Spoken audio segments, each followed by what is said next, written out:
Hello, my friends. Welcome back to South Shore Audio Podcast. My name is Danny, and I'm so pleased that you are joining me again for another episode. I hope you guys are enjoying the show so far. I was super happy with how my last episode turned out, our conversation with Blake Rice.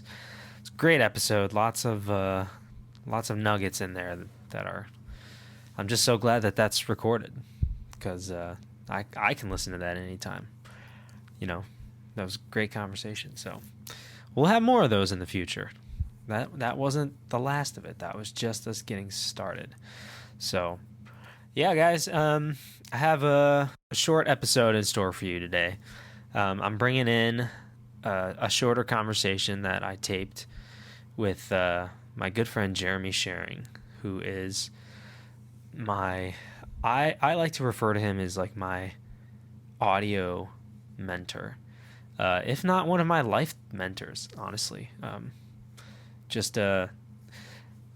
give him credit as far as getting me started in music. I was always interested in music growing up, but it wasn't until Jeremy was the first person who gave me a chance to play. So I first started playing music by playing the bass, and I did it just because I wanted to copy my brother who was playing guitar, but I didn't want to directly copy him, so I picked bass. And then I kind of stopped playing the bass.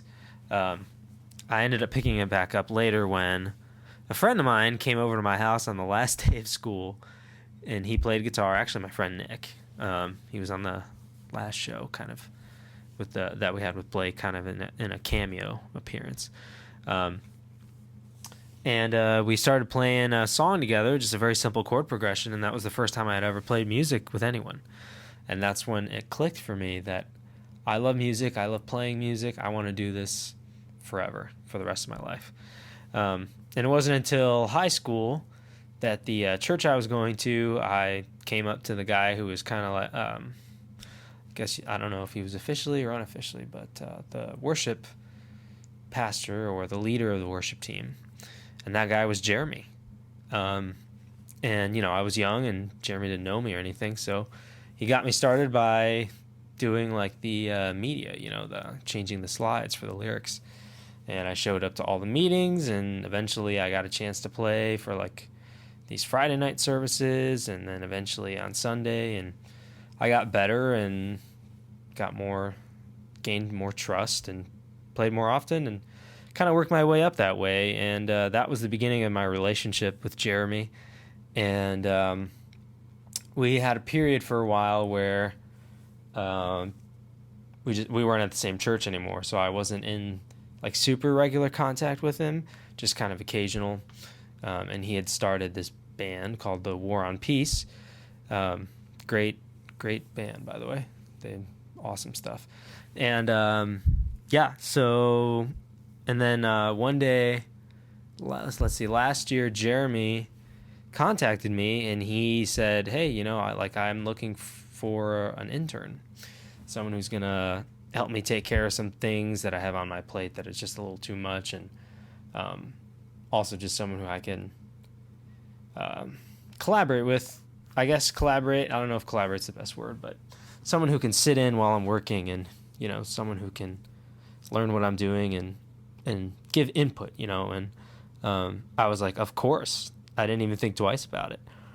So since then, me and Jeremy have been working together. I've been doing a few little side projects for him. Some of it's kind of busy work, just to take some pressure off of him, but a lot of it has been extremely valuable for me. Just getting the chance to spend more time with him, just as a person, because Jeremy is a great guy, a super down-to-earth, humble guy, carries a lot of wisdom for his age, in my opinion, and just a guy who I look up to in many ways, as a husband, as a father. There's a lot to take after there, in my opinion. But musically, he is just a guy who's gone on an interesting journey. He's used to be a guitar player, and I mean, he still is, but he, as you'll hear more about in this interview, he's strictly a producer now, basically. He doesn't really record anything. It's just about production and the mix and getting things to sit right and sound right and feel good. So our conversation was after a night of us working together. I just asked him if I could tape a quick interview with him. So we were sitting in his garage and we talked about music production and how to approach music production in the best way, I guess.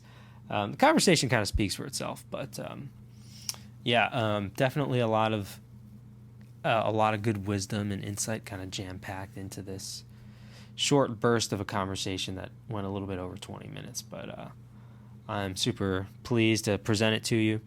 I hope you guys enjoy.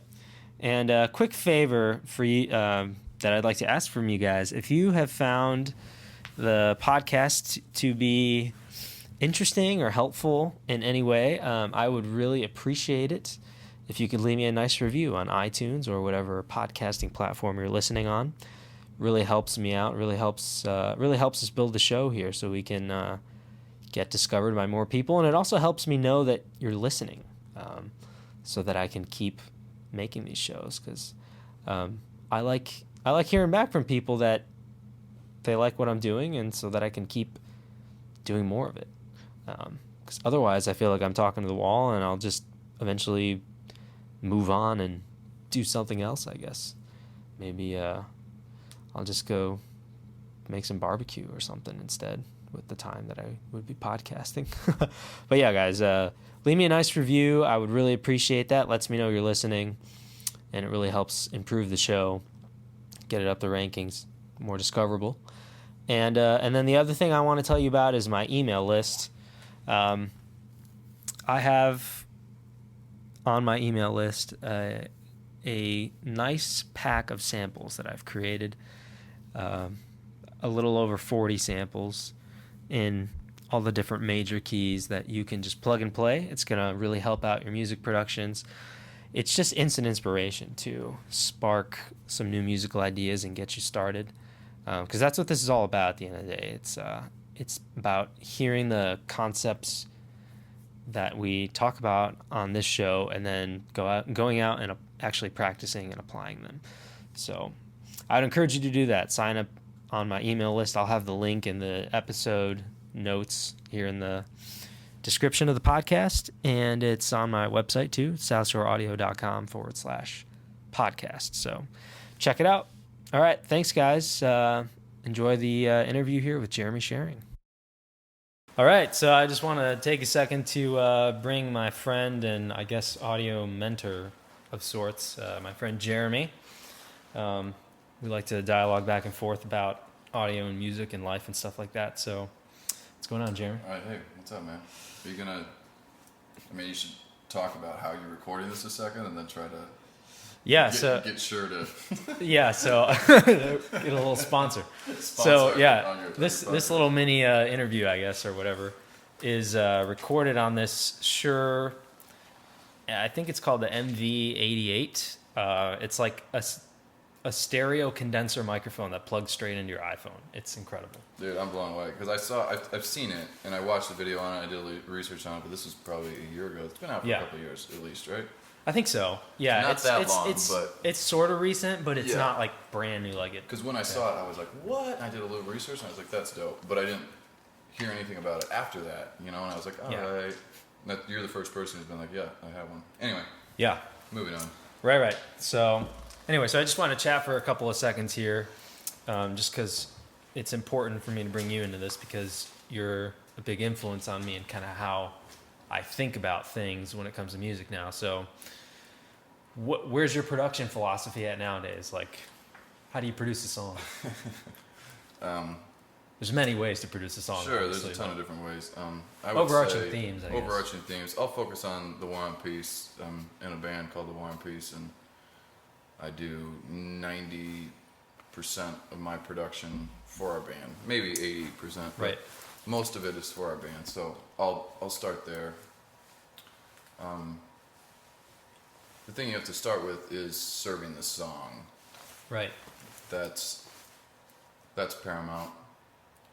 There's nowhere else to start. Mm-hmm. you have to serve the song. That's And always number one. That's always number one. Yeah. And that's translated, interpreted, obviously, many different ways. Any number of ways. But, I've been doing music for a while. I'm getting ready to turn 37, and since I was a sophomore in high school, I've been playing guitar, but before that, music I've always been musically inclined. So I know, and even when I was listening to albums before I started playing music, I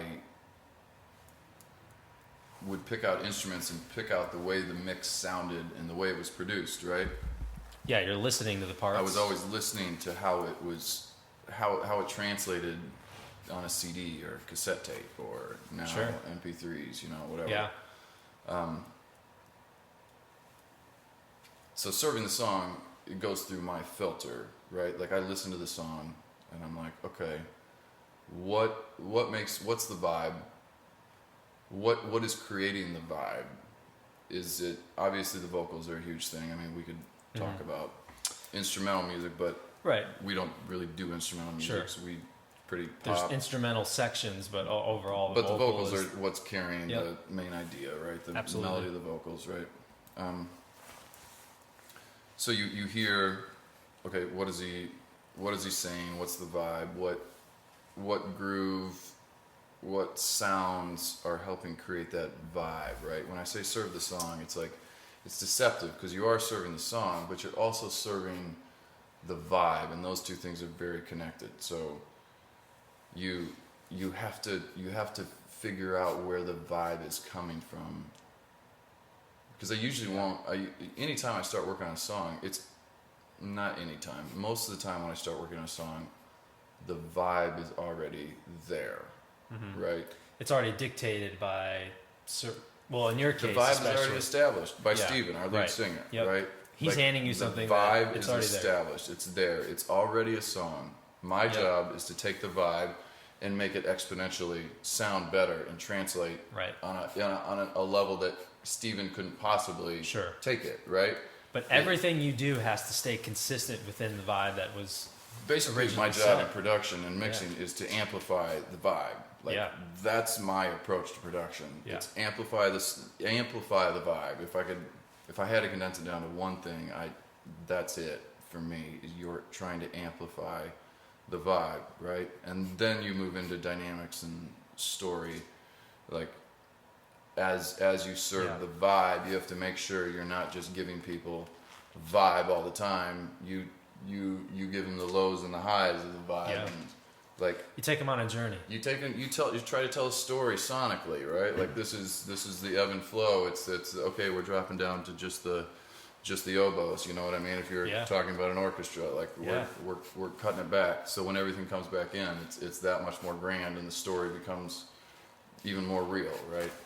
So for sure, it's for me first and foremost, it's amplifying vibe, right?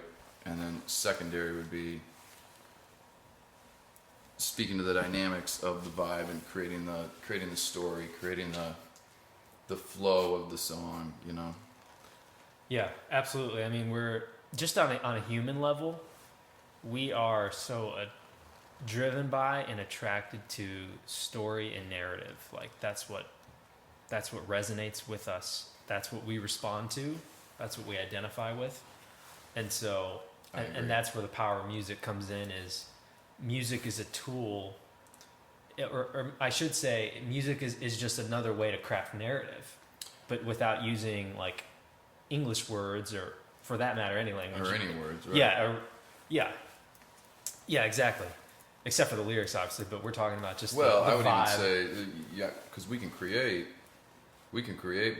once the vibe is created, you can do instrumental sections that tell story without words, right? You know, like there's sections where you're amplifying the vibe and you're telling more story without words. Sure, the words are there in the whole big story, but there's sections of the story that have no words, and you're still telling still part story, of the narrative, right? Like you're still supporting the story. You're still moving it forward. Yeah, I would argue it's even part of the story, right? You know. Anyway, semantics, but it is. But at the end of the day, the idea is it's storytelling on a different plane, in a Right. different way of doing it. And it is. I mean, that's, Yeah. you know, if we're moving and getting even more in depth, producing and mixing, and those two things for me with the War and Peace are very connected, the producing and the mixing, Sure. because I mix and I produce kind of at the same time. Like, I have a lot of freedom to do Yeah. what I want. If you're a pure mixer, you can't take liberties like a producer, right? But I produce and mix at the same time. So You're really unshackled in that way. You I can have just, a lot of freedom there to can just pretty go much however do you whatever I want. The guys have, you know, it's a pretty sweet gig I have, Yeah. The And light this- is always green for you. Always. and they'll let me know if something's not working, and that happens, but it's rare, right? Like, and I rarely die on hills like that, because it's like, it just doesn't. I have so many other chances, you know what I mean? Like, sometimes Sure. we don't all see eye to eye on what the vibe is supposed to sound like, and sometimes I miss it, right? That also happens, and you have to be ready to admit that you were wrong, or admit that you weren't quite as right as you could have been, right? Like, Yeah.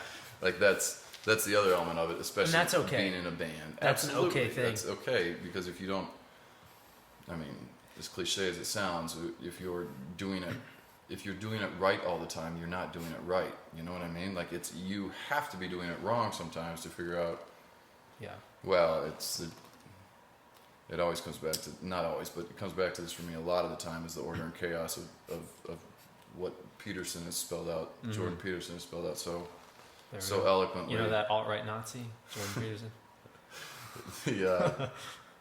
If you're not venturing into places where you can make mistakes and fail, then you're not growing, right? That's 100% true. And that has to be the case 100%. with producing and with mixing and with audio. If you're not venturing into the realm of making potential mistakes, then you're not growing. And You're to just bring not. in kind of a press field idea, like killing your darlings.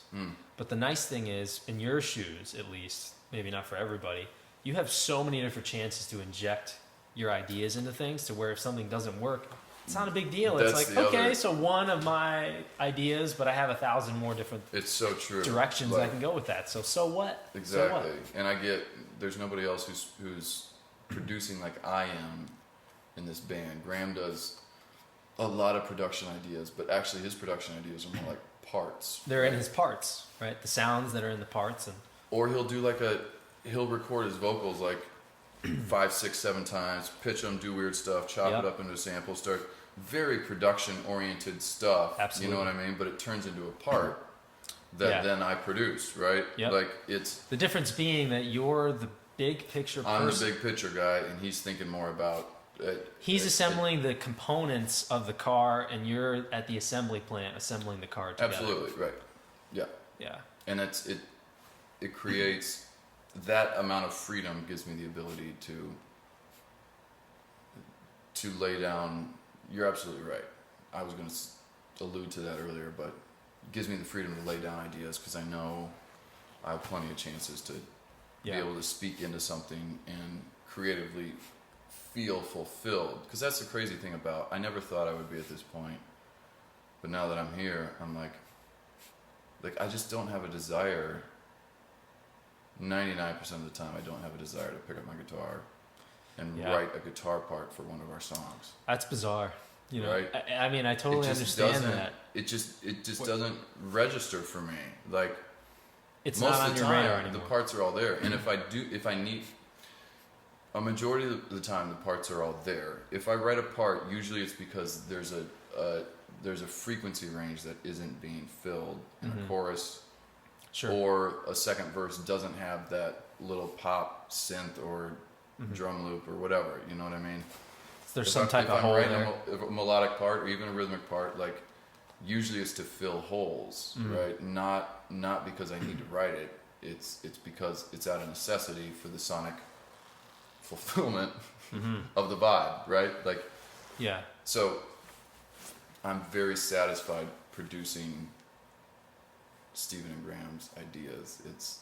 It's actually where I feel most satisfied. You know, like, I love taking Interesting. other people's musical ideas and making them better. Should do more of and that. translating it through my filter, you know what I mean? Which is very creative. Like I don't have a stamp. I don't feel like I settle. Like I really try to make the song move and give you those little moments, those little ear candy moments that be like, what was that? Like, what?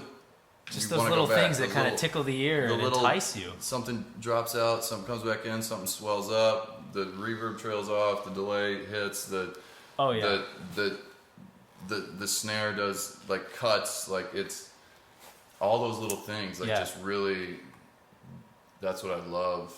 I mean, I'll jump to the very end of my process, but when so we number our songs. This is for categorization. Little inside baseball here. What's that? Little inside baseball. Exactly. Numbering system. Sorry, let me take a sip of my whiskey. Your whiskey. I'll do the same. So we start off. Steven writes a track. Usually, sometimes it's Graham. Very rarely it's me. I actually don't think we've used one of my tracks, like seen it all the way through. It's gotten somewhere, but it hasn't always ended up on an album, which doesn't actually bother me. But Yeah. a couple of Graham's tracks have made it all the way. Usually Steven, for the sake of the story, Steven writes a 1.0. He calls it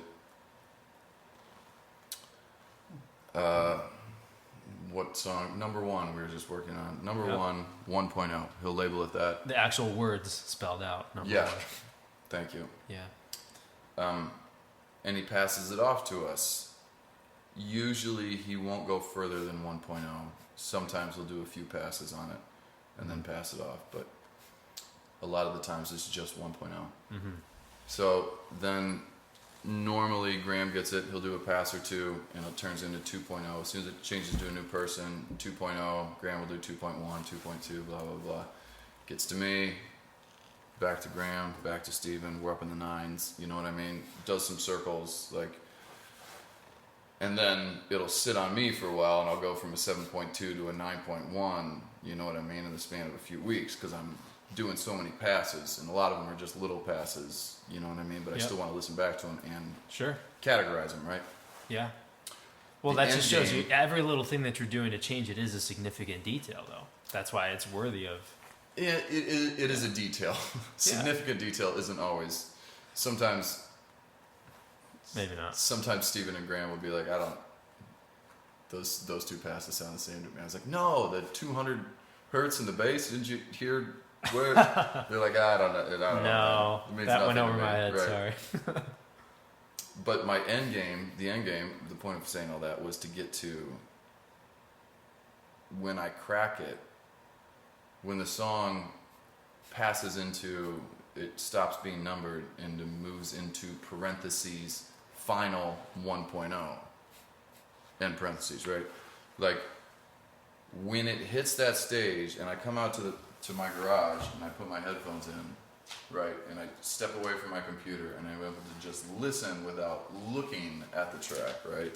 Yes. And I'm able to That listen separation. back. It separates me from the process of being able to tweak things as I listen, right?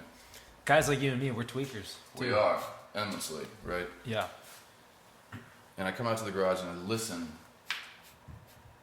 And sometimes I play that final 1.0 and I don't even finish the pass and I just shut it off and I go back to my basement and start working on final 1.1, right? Yeah.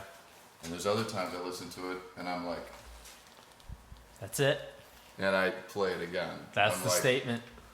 That needs to be heard again. Like it's just I'm moving, I'm bouncing. It's like it's translating, like it's working. So that's the end game. All those little ear candy moments coming together.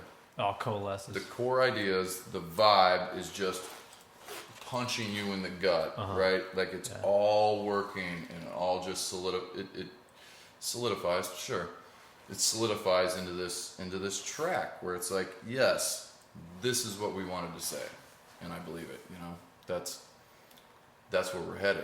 that's where you want to be heading, where you listen back to your mix and you're like, I got to hear that again.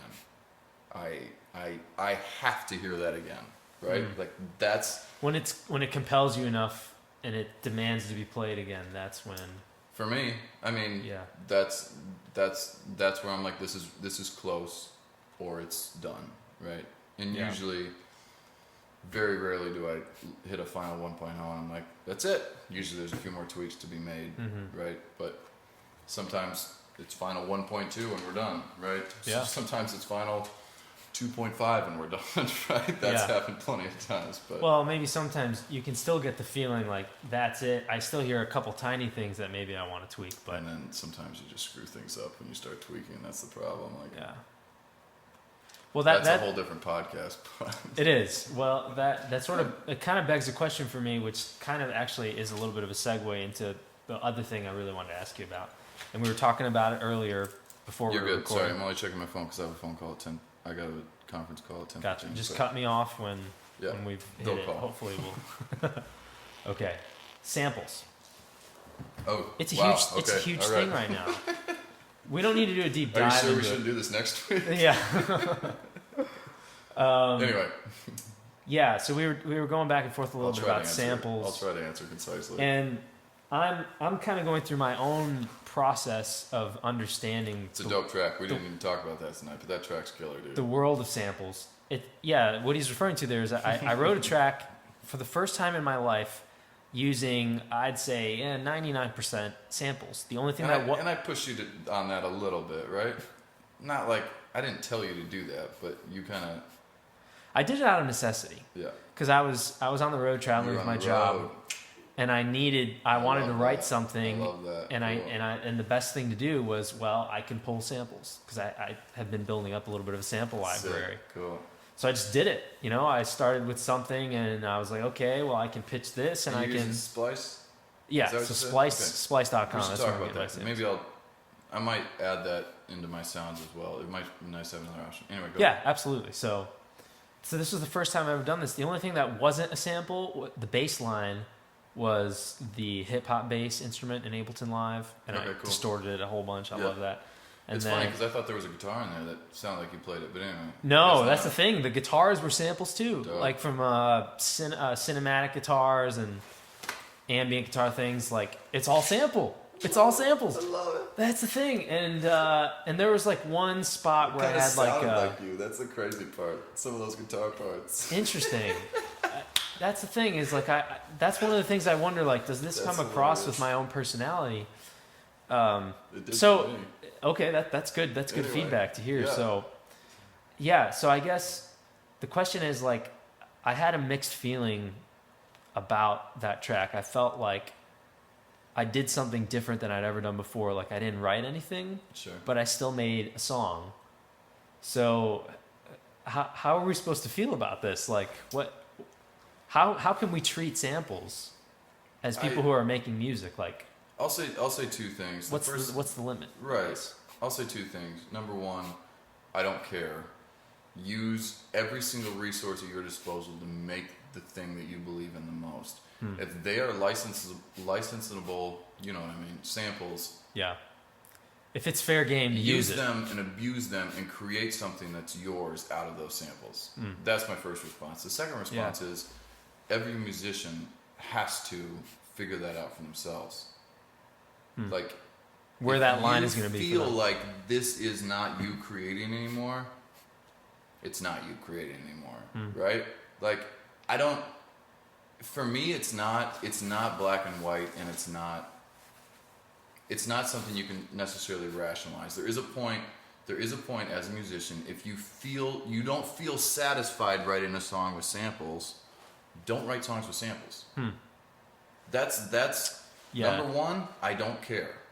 That's good. You want to write songs with samples all day long and never touch another instrument the rest of your life and just arrange samples, go for it. That doesn't bother me one bit. That should be perfectly legitimate. Absolutely. Nobody should look down on that guy and say that he's not writing.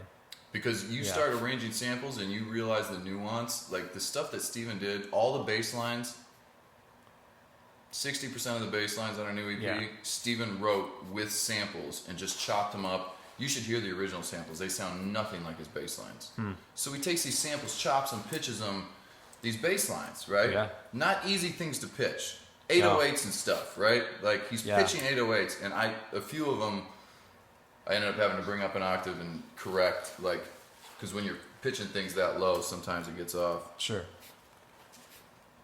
But the point is, well, I mean, the sample went on a journey. We talked about the song being a journey. Sometimes there's journeys within the journey. The sample begins. It starts its life as one thing, Absolutely. and by the time it reaches Absolutely. you start doing this and this thing and distortion or pitch this and it's already been chopped, repitched. Like we're talking about, there's no new notes under the sun. There's no new sounds under the sun. Sure. They're all just recontextualized and Sure. they're all just filtered through people, right? Absolutely. So it's like it doesn't matter if it's somebody, it's John Mayer coming out with the same guitar that everybody else has played Right. a million times through the same amp, but it's Yeah. his fingers. Playing the same scale. Yeah. It's the same pentatonic scale Yep. that everybody's been playing forever, but John Mayer made it his, right? It sounds like John Mayer. It's the same thing. It's the same thing with samples. Like, if you can make it sound like you, if you can craft it so it sounds unique to you, and you're satisfied doing it, do it. All right, I gotta jump on this call. Works for me. I'm satisfied with that. Thanks for taking the time. Yeah, dude. All right. Talk soon. Yep.